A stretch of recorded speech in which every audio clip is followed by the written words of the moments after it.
Welcome to the Slop Temple. We pray this video helps. You start by getting metal truly clean. Contamination kills stainless welds. Once degreased, wire brush with stainless only and bevel edges if needed. Pick the matching low-hydrogen filler, 308L for 304, 316L for 316. Set your stick machine per electrode chart and dial a slightly lower current than carbon steel to limit heat tint. Strike a short arc, tack both ends, and hold that 1/8 inch arc length. This first arc controls dilution and sets the bead profile. You now focus on controlling the puddle so chromium isn't driven off.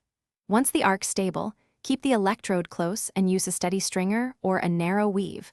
Wide oscillation creates too much heat. Travel slightly slower than you would on mild steel to ensure good fusion while limiting dilution. Chip and wire brush slag between passes. Make sure the joint cools to a safe interpass temperature before adding the next bead. This preserves corrosion resistance and dimensional accuracy. You finish by removing all slag and brushing the weld with a stainless brush to restore surface chromium. If appearance or corrosion resistance matters, passivate or use a pickling gel as required and neutralize afterward. Inspect for undercut, porosity, or cracks. If problems appear, stop welding, grind back to sound metal, and correct technique. Reduce amperage, increase travel speed, ensure full cleanliness, and use the correct electrode. That troubleshooting step fixes most stainless stick failures quickly. Thanks for watching. Consider subscribing if we helped you.